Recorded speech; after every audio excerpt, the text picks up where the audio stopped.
Lihat bagaimana orang ini menghasilkan uang. Dia membuat dua gadis cantik menjadi mabuk. Lalu bawa mereka ke hotel. Saat gadis cantik itu hendak memasuki ruangan. Detik berikutnya, pria itu muncul lagi. Duduk di mobil, makan makanan panggang. Selamat malam. Oke, bisa mulai menghasilkan uang. Dia berbaring di tempat tidur dan tidur. Itu benar, dia menghasilkan uang dengan tidur. Karena dia bisa membawa hal-hal dalam mimpi ke dunia nyata. Dalam mimpinya, dia pergi ke museum. Di dalamnya penuh dengan harta karun. Semua di sini jika dia ingin ambil. Semua bisa diangkut. Namun, selalu ada seseorang yang mengejarnya dalam mimpinya. Membuat dia harus pilih apa yang dia inginkan. Sebelum dibunuh, teriakan mantranya. Aku sedang bermimpi, bermimpi, bermimpi, bermimpi. Dan itu berdasarkan mimpi. Dia telah mencapai kebebasan finansial. Mengapa dia memiliki kemampuan ini? Harus berterima kasih kepada seorang bapak tua yang misterius. Beberapa hari yang lalu. Pada saat itu, lelaki ini masih seorang penulis skenario miskin yang bahkan tidak bisa membayar telur untuk makan. Karena sering mimpi buruk. Membuatnya terganggu mentalnya. Naskah tidak ditulis. Tidak bisa membayar sewa rumah. Pada akhirnya, pemiliknya menendangnya ke jalan. Dia tidak punya cara lain untuk pergi, jadi dia datang ke atap untuk mengakhiri semuanya. Tepat ketika dia akan melompat ke bawah. Hei, mau mencoba sepotong kue? Ini sangat menggoda. Bahkan kematian tidak bisa membuat hantu lapar. Baru makan kue. Pria ini baru menceritakan ke bapak tua tentang hidupnya. Begitu bapak itu mendengarnya, dia mengerti masalahnya. Ajari dia trik. Lain kali Anda mengalami mimpi buruk, berteriaklah. Saya bermimpi. Malam itu, pria itu bermimpi bahwa dia sedang diburu. Dia tiba-tiba teringat kata-kata lelaki tua itu. Jadi berteriak keras. Saya bermimpi. Dia segera bangun. Dan senjata yang dia pegang di tangannya saat bermimpi juga dibawa ke dunia nyata olehnya. Tangdu segera menemukan ide bisnis. Bila ini segera dikenal sebagai harta karun. Dia berjalan-jalan di sekitar jalan antik. Benar-benar menebaknya. Semua orang di sini berjuang untuk membeli pisaunya. Akhirnya dia pergi ke pegadaian. Jual pisau seharga 2.000. Sejak saat itu, dia mulai mengubah hidupnya. Pria ini sedang memimpikannya mimpi yang indah. Dia pergi ke brankas bank. Dia dengan gila memasukkan uang ke dalam tasnya. Perasaan itu benar-benar bahagia. Pada saat ini, di belakangnya muncul hantu mimpi. Tangdu tidak peduli dengan luka di tubuhnya. Buru-buru merangkak dan terus memasukkan uang ke dalam tasnya. Tidak lama kemudian 2 kantong penuh terisi. Menendang hantu mimpi itu pergi. 2 kantong uang secara otomatis terbang ke tangannya. Bagaimanapun itu ada dalam mimpinya, tidak peduli seberapa keren dia ingin menjadi. Tapi detik berikutnya, Anda mungkin bergoyang kepala ya.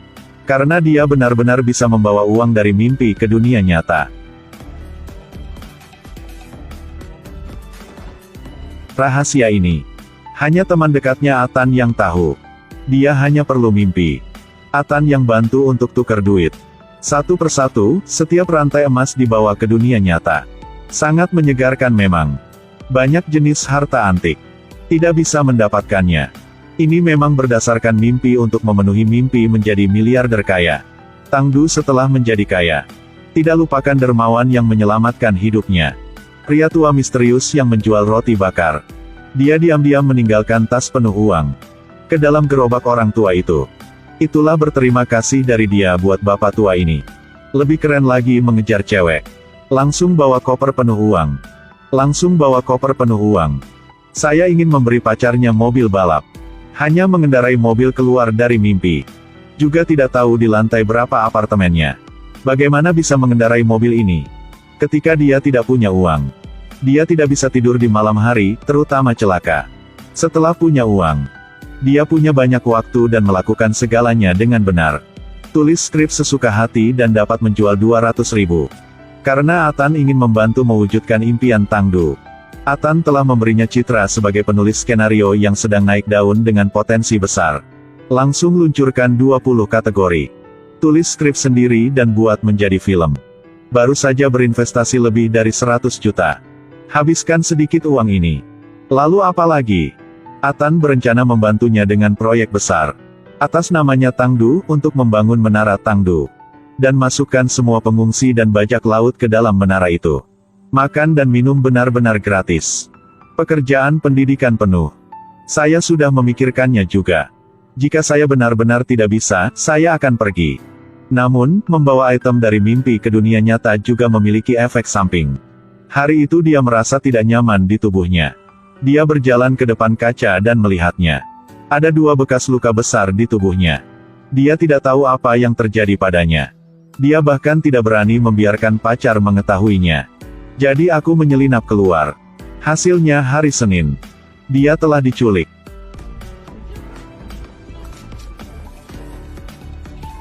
100 ribu, 100 juta. Hanya saldo rekening bank yang memiliki 300 juta. Apa kerjaan kau sebenarnya? Tangdu diculik oleh Liliang. Atan membawa 10 juta untuk menebus orang. Tapi setelah melihat saldo di rekening bank Tangdu, orang jahat ini berubah pikiran.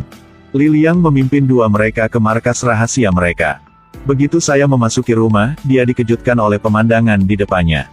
Seluruh lantai penuh dengan harta karun yang belum pernah dia lihat.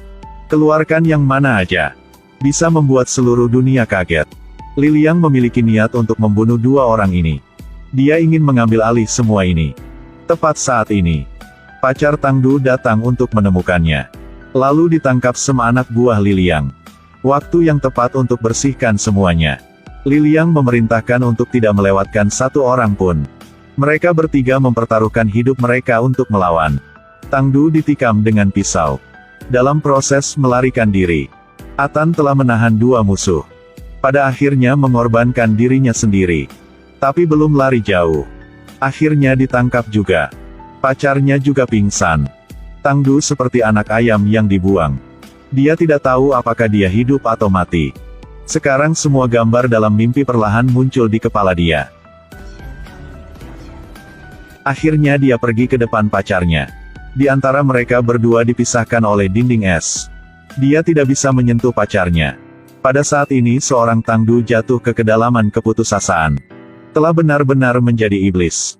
Dia menjadi iblis. Terus memukul dinding es. Yang tak terduga adalah tembok di dunia nyata sama dihancurin. Saat tembok itu rusak, iblis telah datang ke dunia nyata. Dia membunuh semua orang. Akhirnya mengakhiri hidup Tangdu. Pada waktu bersamaan, semua harta yang diambil Tangdu dari mimpi, semua telah menghilang. Apakah semua ini sudah berakhir? Tiba-tiba Tangdu terbangun di pinggir jalan. Dia kembali seperti pengemis. Ternyata semua ini hanya mimpi. Bangun dari mimpi, hidup harus terus berjalan. Dia kembali ke kehidupannya yang menyedihkan seperti sebelumnya. Masih makan roti dan tidak mampu membeli telurnya. Suatu hari, dia datang untuk membeli roti bakar. Orang tua itu melihatnya menyedihkan. Memberinya sekantong uang. Ketika dia melihat sekantong uang ini, Tangdu berdiri tercengang. Bukankah ini uang yang diam-diam dia berikan pada orang tua itu? Apakah dia masih dalam mimpi?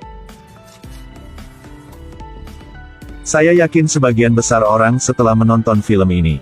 Semua orang merasa film ini agak aneh. Tapi kita bisa berpikir dengan cara yang berbeda. Sebenarnya dari bagian di mana Tangdu melompat dari lantai, Tangdu benar-benar mati. Apa yang terjadi setelah itu hanyalah imajinasi dia. Bahkan ada mimpi dalam mimpi. Semuanya masuk akal untuk dijelaskan seperti itu.